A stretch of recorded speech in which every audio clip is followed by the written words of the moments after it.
Welcome back to the Core Capital Fund newsletter. I'm Pascal Corcus, and in this week we're going to go over real estate and the economy.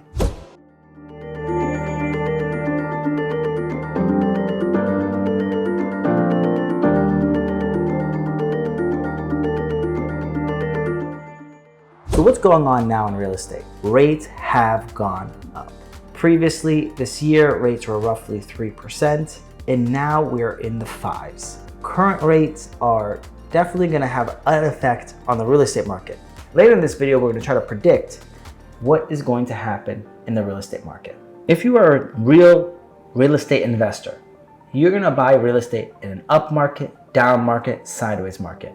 Interest rate does play into your profitability, but at the end of the day, you're making your money in the buy. So you want to make sure you're buying a great deal in a great area. And it doesn't matter what market you're in, those deals are still going to be great. You're buying properties either undervalued, or you can put in some value add to make them worth more. When the interest rates change, it will affect pricing. But if you consider that with your offers, you'll still be able to get some good deals. Given how aggressive the market is, remember, absorption rate is 240% for the month of March. That means you have to be fast, confident. You have to give a great offer. So when you know you have a great deal, you are quick and they're gonna pay attention to your offer.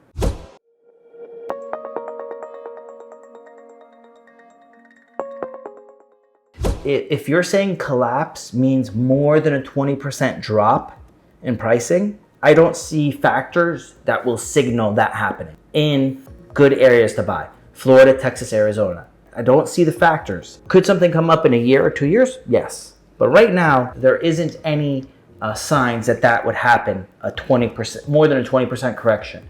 And a 20% correction would make sense based off of, say, interest rates going up so high. But I don't think that's gonna last. I think they're gonna come to a point where they're gonna have to start lowering interest rates because our economy overall won't really be able to handle the higher fuel costs and the higher interest rates.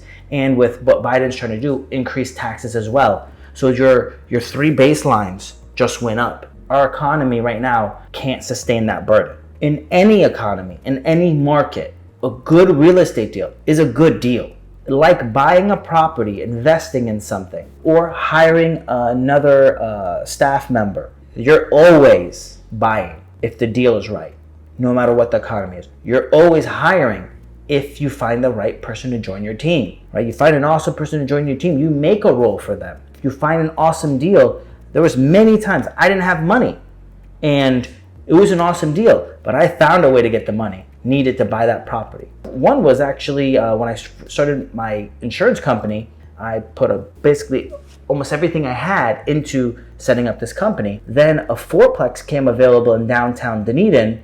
I was very confident that area was gonna become commercial and blow up, and become super successful. So it was $180,000, around like 8 years ago. And I had to come up with another $40,000 down. Now you might think, oh, it's another $40,000. Well, when you just dumped hundreds of thousands of dollars into a new business, you know, you don't wanna strap yourself too much for cash. But I knew that area was gonna be amazing. So I found a way to make it happen and came up with the $40,000 down, purchased the property for $180,000. Today, in December of 2021, a fourplex down the street from that property ended up selling for $1.9 million. So I'm very happy I took that bet. But if I was trying to be hyper conservative and not strike when an opportunity became available, I would have missed from making $40,000 into $1.5 million in profit. So when the opportunity comes, when the investment comes and it's a great opportunity, you need to strike when the iron's hot. Remember, study your market, because if a good deal comes available, you roughly have 5 minutes to run your numbers, and within 1 hour, you should have it under contract. You make your money in the buy. So you have to buy good deals. And if you're not that fast, you better get someone on your team that is that fast. With that, you can make your own success. You don't have to have the economy constantly getting better for you to have appreciation on your property. If you're quick and you're buying great deals, you could buy a property under value. Now you think that's not possible. I bought a fiveplex last month that I saw in the current condition was worth at least $1 million, and I bought it for like $625. Remodeled, it would be worth probably 1.5, and it's going to cost us roughly $250,000 for the remodel. Definitely either get the right team or devote the time necessary to get those great deals when they come available. Right now, I'll give you a comparison to understand what's happening in the market so you can come to a decision on your own.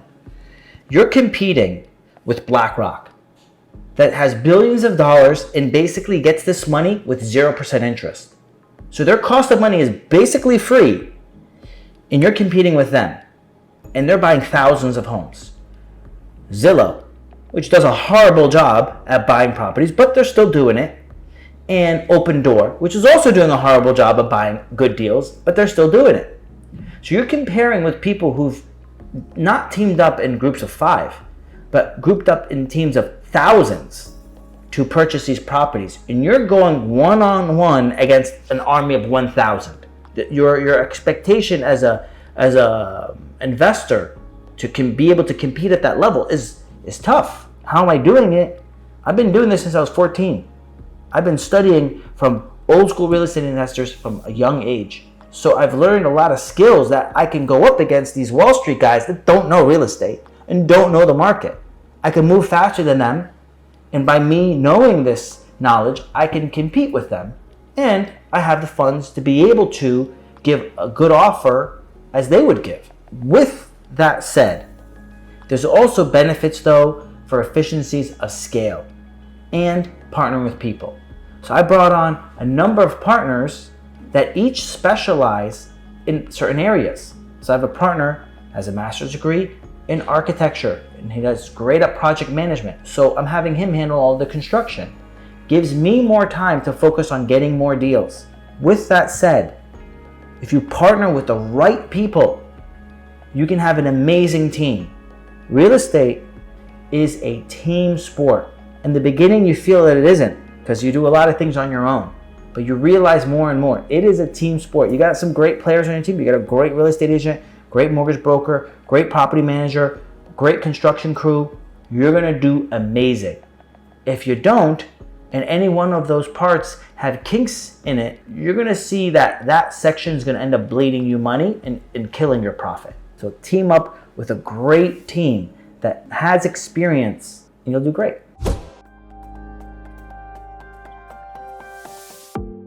So a syndication is people putting money together, syndicating, so they can afford to buy something larger than they could individually do, or larger than they have the time capacity to do it. So in some syndications, one person would give all the money, but they don't have the real estate experience, so they need another partner that can sign on the loan because they have the real estate experience. Another partner might have the balance sheet to qualify to sign for the loan. Another partner might have the experience or the knowledge of where they can get these deals, because not every deal is worth buying because very few are actually profitable. So sometimes you'll have 5 people in a syndication. Sometimes you can have one person that knows how to do it all. But even if you do have one person that knows how to do it all, like myself, I have a constraint of time.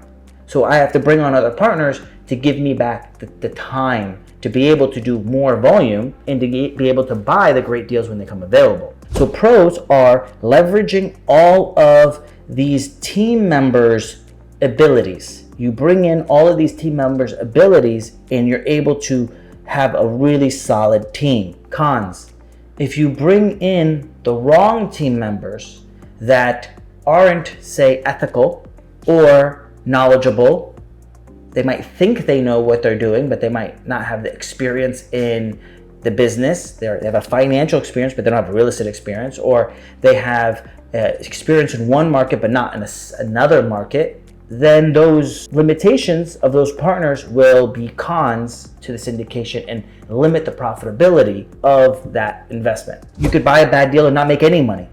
You could have a partnership with an unethical person that could steal money. You can have someone that is, again, not knowledgeable and not understanding the rental rules or the Airbnb rules. So there's every problem under the sun could happen when under the understanding that this person isn't knowledgeable enough in some fact or some way. And that's where people are like, well, how are you able to do what you do and you're so profitable where other people aren't as profitable as you in the same market? Well, they normally pay too much for the property. They buy a couple streets over where you can't Airbnb or do short-term rentals.